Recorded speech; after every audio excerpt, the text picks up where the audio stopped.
미국의 콜로라도 주에 가신 분들은 아실 겁니다. 콜로라도 주에 가면 락키 마운틴 내셔널 파크가 있습니다. 정말 아름다운 곳이죠. 그 락키산 국립공원에 가보시면 이제 큰 봉우리들이 있는데 그 최고 봉우리가 바로 롱스피크라고 롱스 봉우리입니다. 그 롱스피크 봉우리에 오래된 거목이 한 그루 있었습니다. 과학자들이 조사해 보니까 그 거목이 400년이 넘었다고 그래요. 400년이 넘었다. 이렇게 나이테를 이렇게 보시면 그 나무들이 살아온 걸 알잖아요. 보니까 14번이나 벼락을 맞았고 그 400년 동안 많은 눈사태와 비바람을 견디고 꿋꿋하게 그곳에 서 있었던 큰 거목이 있었습니다. 그런데 그 거목이 어느 날 하루에 무너지고 넘어진 거예요. 400년이나 버텨봤던 그 거목이 어떻게 넘어졌는가 조사해 보니까 무슨 벼락이나 비바람 때문에 넘어진 게 아니라 그 거목이 넘어진 이유는 그 거목 안에 있는 작은 딱정벌레 때문에 넘어졌다는 거예요. 그 작은 딱정벌레, 손으로 이렇게 문지르면 이렇게 그냥 죽일 수 있는 작은 딱정벌레가 그 거목 안에서 거목의 그 내부를 그냥 점점 갉아먹어서 결국은 그 거목이 그 작은 딱정벌레 때문에 넘어졌다는 거, 쓰러졌다는 거예요. 다른 외부의 벼락이나 비바람, 눈사태 때문이 아니라 그 나무 안에 있는 작은 벌레, 그것이 바로 그 거목의 쓰러짐의 원인이었다는 거예요. 여러분, 우리 개인이나 공동체인 가정이나 사회나 교회도 마찬가지예요. 가장 크고 무서운 치명적인 적은 외부에 있지 않습니다. 정말 무서운 적은요, 내부에 있어요. 여러분, 우리가 살다 보면 뭐 이렇게 바이러스나 세균에 의해서 몸이 감염돼서 병이 나기도 합니다. 그래서 아프기도 하지만 진짜 무서운 건요, 외부에서 들어와서 우리를 아프게 하는 바이러스가 아니에요. 진짜 무서운 것은 우리 몸 안에서 자라는 이 암세포가 정말 무서운 겁니다. 이 암세포 때문에 사람이 목숨을 잃어버리는 거 아니겠습니까? 내부에 자라는 사일런트 킬러라고 그러죠. 나도 모르게 서럽이 자라는 이 암세포가 훨씬 무서운 거예요. 수천 명의 외부의 적군보다도요, 그것보다 더 무서운 건 한 명의 내부 첩자입니다. 그 한 사람 때문에 그 성이 무너지고 그 군대가 무너질 수 있어요. 여러분, 그래서요, 동양의 군주론이라 부르는 한비자에서 이렇게 이야기합니다. 외부를 방어하기보다 먼저 내부를 방어하고 내부의 적을 조심하라 라고 경고합니다. 개인이든 공동체든 외벽 때문에 무너지고 외부의 어떤 공격이나 위험 때문에 무너진 것보다 내부 안에 스스로 있는 문제나 위기 때문에 마치 딱정벌레 같이 작은 그러한 내부적인 문제 때문에 사실은 무너질 때가 훨씬 많아요. 훨씬. 오늘 본문이 바로 이 점을 다루고 있어요. 느헤미야 4장은요, 산발락과 같은 외부의 공격과 외부의 위협을 이제 우리가 이야기하지 않았습니까? 그런데 오늘 본문에서 5장은요, 그런 산발락과 같은 외부의 위협과 대적들의 어떤 그런 그 위기의 문제가 아니라 정말 이 공동체, 이 이스라엘 공동체 안에 그 공동체를 무너뜨리고 흔드는 이 내부의 위기, 내부의 문제를 다루고 있는 것이 오늘 본문의 말씀이에요. 1절에 보니까 이렇게 이야기합니다. 그때 백성들이 그들의 아내와 함께 크게 부르짖어 그들의 형제인 유다 사람들을 원망하는데, 그때가 언제입니까, 여러분? 지금요, 한참 하나님께서 명령하신 성벽을 재건하고 있어요. 정말 한 손에는 병기를, 한 손에는 막 삽을 들면서 젖먹는 힘까지 다해서 하나님 명령하신 예루살렘 성벽을 지금 한참 재건하고 있을 때, 바로 그때, 바로 그 공동체, 이스라엘 공동체 안인 그 예루살렘 안에 내부에서 이런 심한 갈등과 심한 내부의 문제를 이제 우리가 경험하게 되고 보게 된다는 거죠. 한마디로 이야기하면요, 지금 외부의 막 공격 속에서도 중단하지 않고 열심히 짓고 있는데, 정작 외부의 어떤 공격이나 위협보다 내부에서 발생한 어떤 문제로 인해서 느헤미야가 어려움을 겪고 있다는 거예요.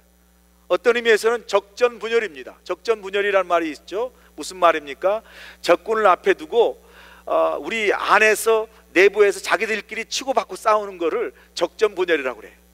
적전분열. 지금 그런 모습으로 이스라엘 백성들의 상황이 바로 그와 같다라는 거죠. 전쟁에서요, 적들이 가장 좋아하는 게 뭐 싸워서 이기는 것보다도요, 싸우기도 전에 안에서 스스로 막 싸워서 내부 분열해 가지고 그냥 별로 큰 손 없이, 큰 어려움 없이 이기는 걸 제일 좋아해요. 그럴 거 아닙니까? 어느 글에 보니까 늑대가 이제 공격할 때 말과 나귀의 대응법이 다르다고 그래요. 늑대가 공격하면 말들이 이제 원을 그리는데 어떻게 그리냐면 서로 얼굴을 안으로 향하면서 그리고 발을 뒤로 하며 뒷발길질로 늑대를 막는다고 그래요. 그런데 나귀는 반대라고 얘기합니다. 나귀는 얼굴을 원을 그리는데 그 원을 얼굴을 밖으로 향하고 그리고 서로의 발길을 안쪽으로 향한답니다. 그리고 서로 발길질해요. 그런데 그 발길질이 서로를 치는 발길질이래요. 그래서 말은 늑대밥이 되지 않는데 나귀는 늑대밥이 된다는 거예요. 이걸 다른 말로 사자성어로 이야기하면요, 자중질환이라고 그래요.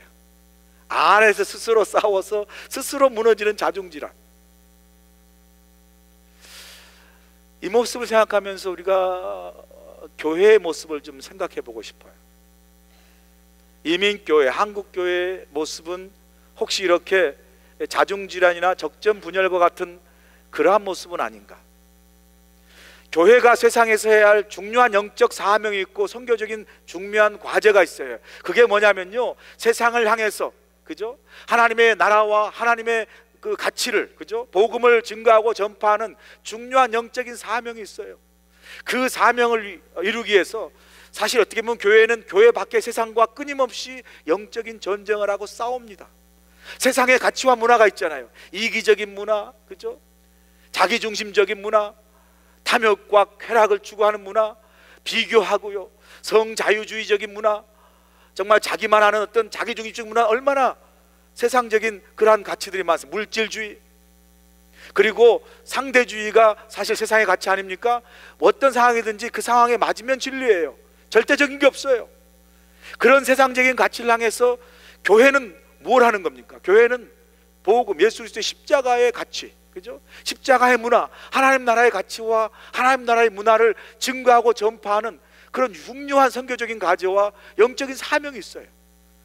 그걸 위해서 세상의 가치와 문화와 끊임없이 싸워야 하는 교회적인 사명이 있다는 거예요. 영적인 사명이 있다는 거예요. 그런데 그 하나님의 나라 가치죠. 화해하고 용서하고 희생하고 사랑하고 배려하는 이런 가치를 경쟁하고 막 자기만 추구하는 세상에 선포하고 세상에 증거해야 할 사명이 있는데, 가만 교회를 보면요, 교회가 그 사명을 이루기 위해서 세상에 나가서 영적인 정말 전쟁과 싸움을 치르기도 전에 교회 스스로 내부에서 무너지는 걸 너무 많이 보게 되는 거예요. 이민교회나 한국교회가요, 외부의 핍박과 외부의 박해 때문에 무너지는 겁니까? 아니지 않습니까? 우리 교회가 무슨 로마 시대 초대교회 같은 교회입니까? 지금 이민교회가 무슨 파키스탄 같이 정말 회교도가 판을 치는 그때 1%도 안 된 크리스찬들이 교회를 세우다가 신앙생활하다가 막 불에 타고 막 죽고 교회가 불타는 그런 박해에 있습니까? 아니잖아요. 얼마나 자유스럽게 교회 생활하고 얼마나 자유스럽게 믿음 생활할 수 있습니까? 그런 외부의 자유로움에도 불구하고 우리가 무너지는 건요, 내부 안에서 스스로 서로 나누고 다투고 분열하는 그 내부의 위기 때문에 무너지는 거예요. 이게 교회의 모습인 거예요. 교회의 모습인 거예요. 우리 교회는 지금 어떻습니까? 우리 교회가 지금 어떤 원을 그리고 있는지 한번 생각해 보세요. 우리 교회가 말처럼 서로 얼굴을 마주보고 서로 어깨를 맞대면서 그러면서 이렇게 정말 원을 그리면서 정말 뒷발길을 찾는 그런 이미지처럼 세상을 향해서 정말 하나님의 가치와 십자가의 복음을 증거하고 있는지, 아니면 나귀처럼, 그죠? 서로의 얼굴을 피하고 서로 등을 돌리면서 발길질은 서로 안으로 세워서 서로의 발길질을 차면서 서로를 정말 다치게 하고 나누게 하고 분열케 하는 그런 모습으로 지금 우리 교회가 서 있는 거예요. 정말 우리가 냉정하게 우리 자신의 모습을 돌아보아야 할 때입니다. 돌아보아야 할 때.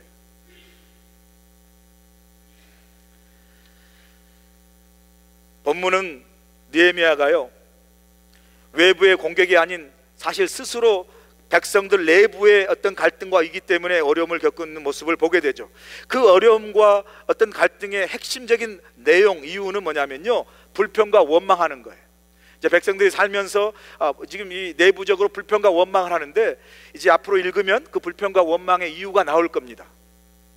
그 이유를 우리가 자세히 보기 전에 불평과 원망에 대해서 우리가 잠깐 멈추어 생각할 필요가 있어요. 자, 우리가 불평과 원망을 가질 수 있어요. 그런 대부분 다 불평과 원망의 이유가 있습니다. 다 그 이유가 정당하다고 생각해요. 나는 이것 때문에 정말 불평합니다. 나는 이것 때문에 정말 힘들어서 원망합니다라는 이유가 있어요. 자, 그 정당한 이유가 있음에도 불구하고 그래서 그 이유를 가지고 우리가 불평합니다. 근데 불평과 원망의 아이러니는 뭐냐면요, 내가 정당하다고 생각해서 내가 속해 있는 공동체를 향해서 불평과 원망을 합니다. 그리고 그 불평과 원망 때문에 결국은 내가 회복되어지고 내가 잘 되기를 바라는데, 결국은 가만 보면요, 그 불평과 원망이 공동체를 더 해쳐요. 그래서 그 공동체 안에서 자기를 잘 서고 싶은 그 마음과는 달리 그 불평과 원망이 공동체를 해치고, 그 공동체가 해쳐진 그 속에 있는 내가요, 다시 해쳐지고 넘어지는 결과를 갖고 오게 되는 거예요. 이게 불평과 원망의 아이러니인 거예요. 이런 이야기가 있습니다. 시저 있죠. 로마 그 절대 권력을 가졌던 시저가 이제 부하들과 함께 사냥을 나가려고 하는데 때마침 비가 오는 거예요. 부하들과 재밌게 정말 즐거운 날씨 속에 사냥을 나가려고 마음먹었던 시저가 갑자기 비가 오니까 화가 났어요.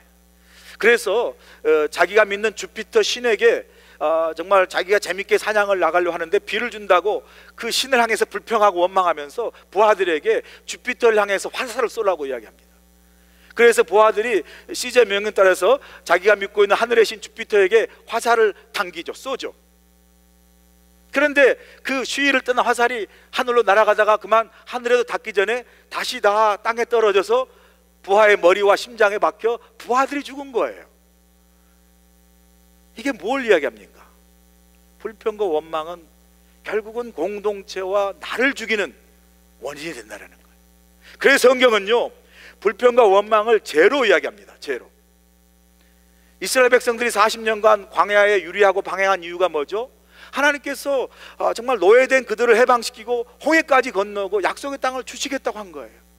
가는 여정에서 조금 힘들고 어렵다고 막 불평하잖아요. 원망하잖아요. 정탐을 보냈더니 갔다 와가지고 뭐라고 이야기합니까? 살만하긴 한데 가보니까 거기 사는 사람들이 너무 거인이고 거기 사람 성읍이 너무 튼튼해서 우리는 도저히 이길 수 없고 우리는 가면 그냥 메뚜기처럼 밥 된다라고 이야기하잖아요. 원망하죠. 그러면서 모세를 향해서 결국 하나님을 향해서죠, 우리를 차라리 애굽의 노예로 놔두지 왜 우리를 끄집어내 가지고 고기도 못 먹게 하고 그리고 정말 물도 못 마시게 하고 그리고 우리를 왜 광야에서 죽게 하는, 차라리 애굽에 돌아가는 게 낫다라고 불평하잖아요. 그 원망과 불평이 원인이 돼서 40년간 광야에 유리하는 그런 어려움을 겪게 되는 거죠. 그래서 성경은 말씀하세요. 불평과 원망 대신 기뻐하라고 말씀하세요. 그리고 불평과 원망하는 그 시간에 기도하라고 말씀하세요. 그리고 불평과 원망의 말 대신 감사의 말 하라고 말씀하십니다. 그리고 이것이 하나님의 뜻이래요. 하나님의 뜻이래요. 여러분 삶을 한번 가만 저울질해 보세요. 하루에 두 추가 있습니다. 불평과 원망의 추가 있고 기쁨과 감사의 추가 있는데 그 추가 나는 매일 어디로 기울는지 보세요. 내가 불평과 원망의 추로 기울어지는지 아니면 감사와 기쁨의 추로 기울어지는지 여러분 자신을 잘 보셔야 돼요. 잘 보셔야 돼요. 말씀하신 대로 여러분 마음에 항상 기뻐하고 감사하길 간절히 축원합니다. 물론 기뻐하고 어떻게 항상 감사합니까? 어렵죠. 뭐 좋은 일이 만날 있는 것도 아니고 항상 어떻게 기뻐하고 어떻게 항상 감사합니까? 라고 여러분들이 질문할 수 있어요. 그래서 하나님이 항상 기뻐하고 항상 감사라는 사이에 쉬지 말고 기도하라고 넣으신 거예요. 우리가 때로는 어려운 일이 있어요. 때로는 힘든 일이 있고 감사할 조건이 안 되지만 그걸 놓고 하나님께 쉬지 않고 기도하면요, 기도 속에서 하나님이 우리로 하여금 감사를 발견하게 하세요. 그리고 기뻐하게 하시는 거예요. 그래서 항상 기도가 그 사이에 낄 수밖에 없는 거예요. 여러분, 어떤 상황이든지 항상 기도 가운데 감사와 기쁨을 간절히 축원합니다. 자, 그렇게 해서 이제 원망하지 말라고 말씀하지만, 그렇다고 우리가 어떻게 불평 원망 어떻게 안 하고 살 수 있습니까? 사람이 사는 곳에 다 불평과 원망이 있어요. 없는 곳은 딱 한 곳입니다. 어디죠? 우리 교회가 아니라 공동묘지예요. 거기 가면 불평 없어요. 다 조용해요. 다 그냥 평화롭게 잠자고 계세요. 사람 사는 것은 불평과 원망이 있다는 거죠. 그래서 무조건 우리가 뭐 하지 마라, 재갈 물릴 수는 없어요. 들으셔야죠. 귀를 기울이고 들어야 됩니다. 근데요, 가만 불평을 들어보면 참 이 불평이 대부분 별로 영향가 없는 것들이 많아요. 왜 그러냐면요, 많은 불평과 원망이 상당히 자기 주관적인 거예요. 객관적인 것보다도 자기 주관적인 거예요. 자기 판단과 다르다고, 자기 생각과 다르다고, 자기 뜻과 다르다라고, 자기 원함과 다르기 때문에 내 마음에 안 들고 그냥 싫고 불편하기 때문에 정말 불평할 때가 많아요. 그래서 우리가 만약에 내 마음에 지금 불평과 원망이 있잖아요. 그러면 여러분 살펴보셔야 돼요. 지금 이 불평이 내 어떤 주관적인 거, 그냥 내가 어떤 원함이 있고 바람이 있고 뜻이 있는데 그것에 맞지 않는다고 지금 내가 내 안에서 볶이는 건가, 내 안에서 힘들어서 지금 내가 뱉고 있는 불평인가 원망인가를 잘 보셔야 돼요. 만약에 그 불평과 원망이 여러분 마음속에 볶여서 싫어서 불편해서 나온 그런 주관적인 불평이라면요, 그건 환경 바뀐다고 되는 거 아니에요. 그건 어떤 조건이 바뀐다고 되는 거 아닙니다. 그 불평과 원망은요, 그 불평하는 바뀌어야만 바뀌는 거예요, 그게. 그래서 우리가 늘 그 불평을 살펴보셔야 돼요. 여러분 가운데 막 불평하고 원망하면서 저게 문제라고 저 사람이 문제라고 해도 그게 안 바뀌고 그러잖아요. 그러면 그건 무슨 신호냐면요, 그건 결국은 누구보다도 내가 바뀌어야 할 때 신호예요. 내가 먼저 바뀌어야 된다는 신호예요. 근데 문제가 뭔지 아세요? 나는 다 아는데, 내가 문제라는 걸 나는 다 아는데, 다른 사람은 다 아는데 나만 모른다는 거예요. 그게 다른 사람은 다 알아요, 저 사람이 문제라는 것. 근데 정작 그 사람은 몰라요. 그러니 그 사람은 절대 그 문제를 풀지 못합니다. 근데 그 사람이 아니라 그 사람이 바로 저고 여러분이에요. 다른 사람은 다 아는데 여러분만 모르는 거 아시죠?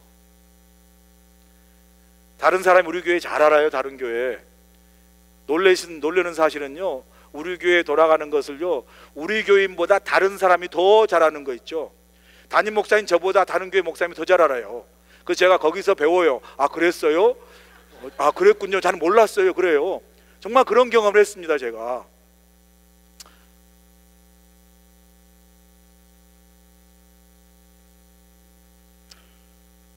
늘 그래서 우리 자신을 돌아봐야 합니다. 그러면서 동시에 어떤 불평과 원망은 정말로 이런 주관적인 것이 아니라 그 공동체의 정말 문제고, 그 공동체의 건강한 미래를 위해서 꼭 해결해야 할 불평과 원망, 문제고 이슈일 수도 있어요. 그렇기 때문에 우리가 잘 들어야 되는 거예요. 무조건 뭐 이게 나쁘다는 게 아니라 들어야 할 이유가 있다는 거죠. 저도 목회하다 보면요, 성도들이 이제 불평과 원망들을 이제 이야기할 때가 많아요. 저한테 누가 이제 전화해서 목사님 봅시다. 그러면 저 이제 겁이 탁 나는 거예요. 왜냐하면 대부분 보자는 게 다 좋은 일로 보는 일이 별로 없어요. 거의 다가 불평과 원망이고 문제 때문에 오시는 거지 별로 좋은 일은 별로 없습니다. 제가 그래서 이제 보자 그러면 좀 걱정이 돼서 무슨 문제인가 이렇게 이제 생각을 하는데, 그래서 이제 이런 문제 저런 문제 불평을 이야기하면요, 솔직히 말하면 저 별로 그거 듣는 거 힘들어요. 그리고 사실 듣기 싫습니다. 여러분과도 혹시 나는 불평과 원망 듣는 게 취미고 은사입니다라고 그렇게 믿는 사람 저한테 오세요. 제가 특별히 하여해서 제 에이전트로 두시고 여러분들이 그분의 다 불평을 들었으면 좋겠어요. 그분이. 그런데도 제가 들을 수밖에 없는 건요, 정말 여러분이 하는 그런 불평과 원망 혹은 이슈 가운데요, 정말 우리 교회에 꼭 필요하고 고쳐야 할 중요한 이슈 문제들이 있어요. 그렇기 때문에 사실 귀를 열고 듣는 겁니다. 듣는 거예요. 그게 중요한 어떤 건강한 리더고 건강한 공동체예요. 그냥 무조건 엎어서 아니라고 누르는 게 아니라 좋은 채널을 통해서 들을 수 있는 어떤 대화의 통로가 필요하다는 거죠. 듣는 게 중요합니다. 그렇다고 저에게 여러분 맨날 불평과 원망만 가져오지 마세요. 사실 저는요 이런 기도를 합니다. 불평과 원망이 있기도 해서 우리가 풀어야 되기도 하지만, 기도하기는 성도님이 저한테 오셨을 때 물론 그런 어떤 어려움도 있지만 항상 여러분이 어떤 걸 정말 많이 나누시기 원하시냐면요, 하나님의 은혜를 좀 많이 나눴으면 좋겠어요. 하나님이 내 삶 어떻게 인도하셨고, 하나님의 고통 가운데 고난 가운데 어떻게 내 삶을 은혜 가운데 붙잡아 주셨고, 지금도 어떻게 인도하고 가고 계시는가를, 그 하나님의 은혜를 여러분이 저뿐만 아니라 서로에게 나눴으면 좋겠습니다. 할렐루야. 여러분, 불평과 원망은요 듣는 사람도 화나게 해요. 그리고요 듣는 사람을 낙심하고 실망하게 합니다. 그런데요 우리가 은혜를 나누고 간증을 나누면요 듣는 사람이 힘이 나요. 듣는 사람이 소망을 받습니다. 그리고 듣는 사람이 하나님의 그 능력의 역사를 함께 찬양합니다. 그게 바로 은혜와 간증을 나눌 때 역사는 힘이에요. 힘이에요. 제가 어제 신방을 갔는데 우리 교회 성도 가운데 이제 병원 수술하셨어요. 그래서 이제 회복하는 과정이 있는데, 이제 두 부부가 서로 남편이 수술한 걸 이제 부인이 도와주면서 같이 회복하는 과정이 있는데, 가서 뵈니까 그 수술한 남편 되신 분이 잠을 잘 못 주무시더라고요. 그리고 막 힘들어가지고 어려워요. 이게 또 막 몸도 아프고. 그래서 사실 가보면 이제 제가 위로하러 간 거죠. 대화 가운데 목사님 제가 정말 잠이 안 와서 너무 힘들고 몸이 불편해서 너무 죽겠습니다라고 이제 불평하고 원망할 수 있는 그런 상황이에요. 예배를 마치고 대화를 하는데 그분이 그러시죠. 저에게 그 남편이 이렇게 말씀하세요. 잠도 못 주무시고 몸도 불평한데 그분이 그래요. 목사님, 제가 이렇게 수술하고 나서 잠 못 자고 몸도 불편하지만 요즘 저는요 하나님이 저를 구원해 주시는 게 너무 감사하고 그 은혜가 너무 고마워서 하나님 은혜 때문에 내가 정말 요즘 감동하고 삽니다. 그렇게 고백하는 거예요. 아니 사실 제가 아멘은 해야 되지만 그때 상황하고 좀 그 상황하고 잘 안 어울리는 거예요. 왜냐하면 막 힘들어서 잠도 못 주무시고 아파하시는데 생뚱맞게 하나님 나를 구원해 주신 그 은혜가 감사하다고 이야기하니까 100번 맞는 말씀이지만 좀 이게 안 어울리는 거예요. 분명히 불평하고 힘들 텐데 그런 상황 상관없이 하나님이 나를 구원한 그것 때문에 너무 감사하다는 그 고백 때문에 제가 오히려 더 은혜를 받고 왔습니다. 할렐루야. 여러분, 우리가요 이렇게 어렵고 힘든 가운데서도 불평하고 원망할 상황에서도 기쁨과 감사함으로 서로를 고백하며 나눌 때요 오히려 그것이 하나님의 능력과 역사를 일으키는 놀라운 통로가 되는 줄로 믿습니다. 사실은 그분이 그 원망하고 불평하는 그 상황까지도 이기게 하는 힘이 되는 거예요. 이게 힘이 되는 거예요. 그런 점에서 항상 우리는 은혜와 감사를 나눌 수 있기를 간절히 소원합니다. 자, 느헤미야가 유다 백성의 불평과 원망을 어떻게 풀어냅니까? 그 불평과 원망의 내용을 먼저 보면 2절부터 5절에 잘 나와 있죠. 첫 번째, 흉년 들었어요. 2절에 3절에 보니까, 4절에 보니까 그런 가운데도 과도한 세금을 왕에게 내야 돼요. 그리고 우리가 5절에 보니까 그 와중에서도 이제 세금도 내야 되고 흉년 들었으니까 양식도 사야 되니까 돈이 없잖아요. 그러니까 돈 있는 어떤 귀족들이나 민장들에게 나중에 보면 나오겠지만 돈을 빌려서 양식도 사고 세금도 내다 보니까 그 돈을 자꾸 꾸게 되는 거죠. 근데 이 돈을 꾸어주는 귀족과 민장들이 그 돈을 꾸어준 돈에 높은 이자를 받았어요. 그러니까 이게 사실 악순환인 거예요.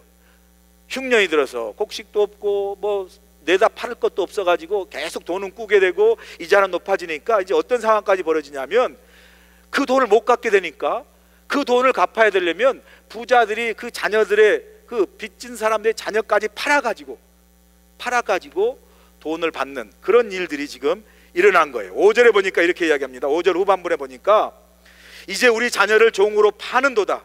우리 딸 중에 벌써 종된 자가 있고 우리의 밭과 포도원이 이미 남의 것이 되었으나 우리에게는 아무런 힘이 없다라는 거예요.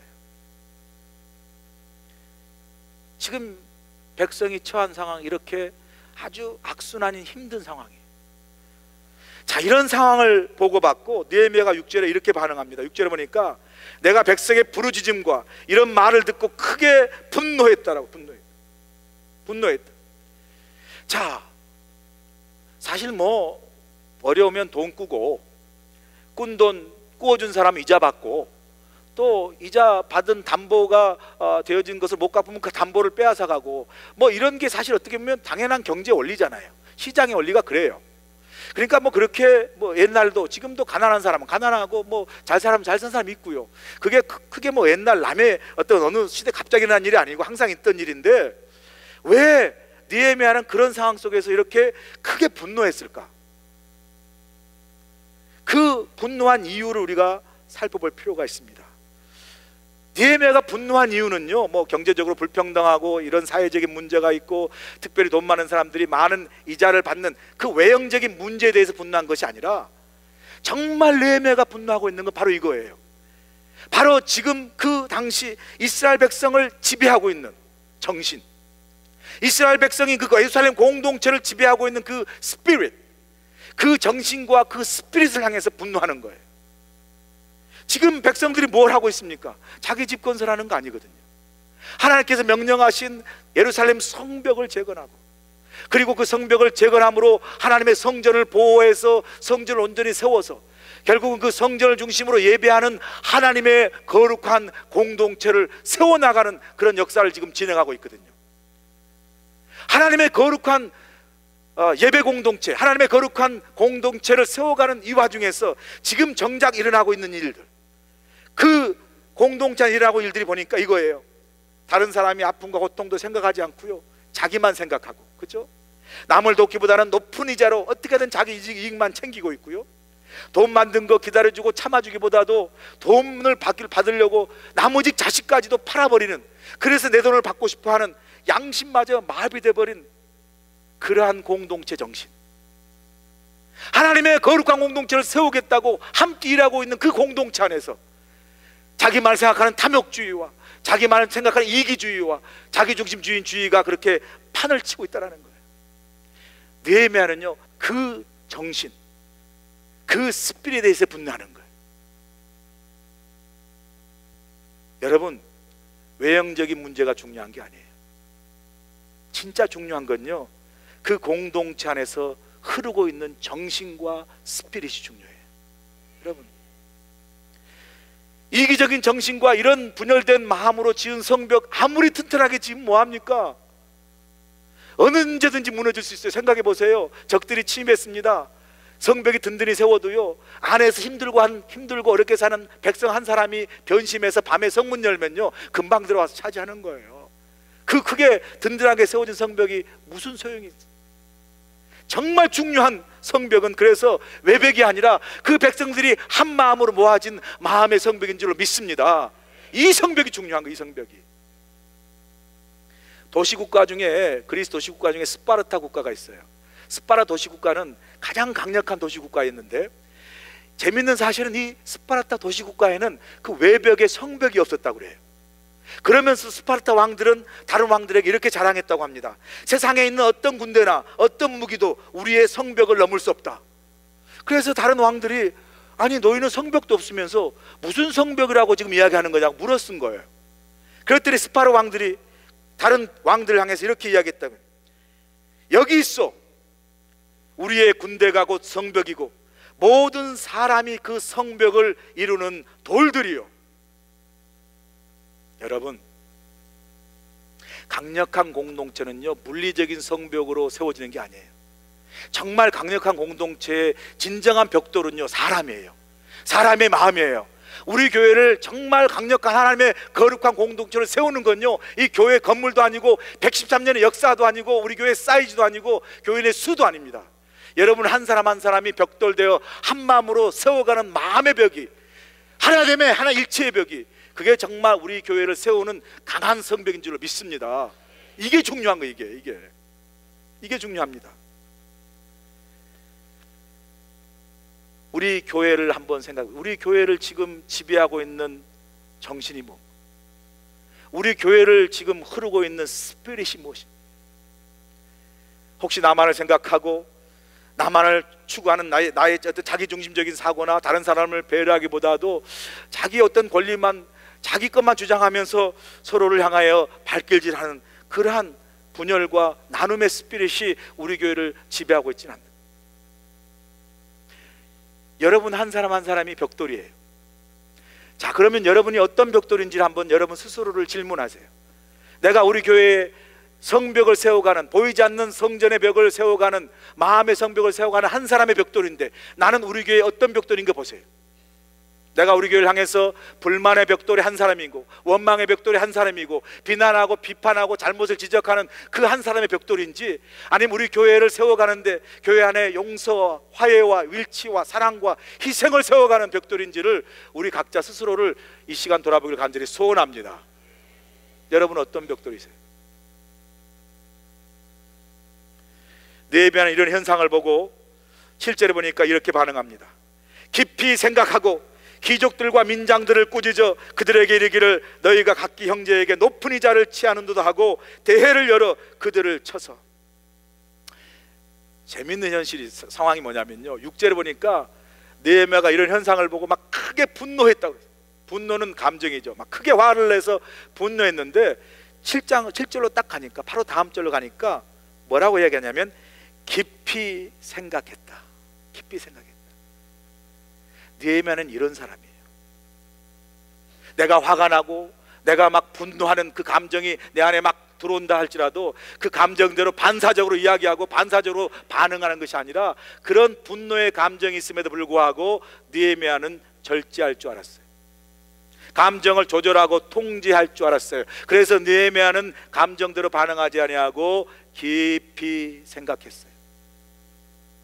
저와 여러분요, 우리 함께 살면서 함께 교우로서 관계하면서요, 이런 느헤미야처럼 그저 분노했지만, 속상했지만, 힘들었지만 바로 반사하지 아니하고 깊이 생각할 수 있는 마음의 여백과 여유가 있기를 간절히 축원합니다.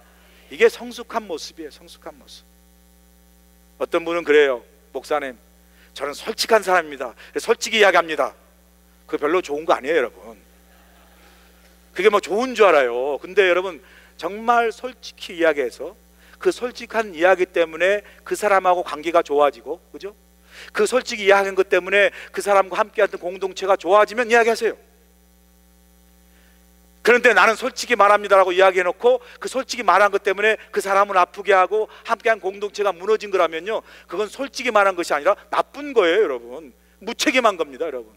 저한테요, 솔직히 말한다고 말하지 마세요.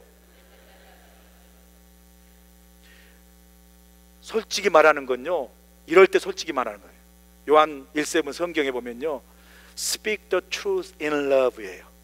우리가 솔직히 진실과 진리를 말할 때 반드시 in love, 사랑 가운데 말해야 될 줄로 믿습니다.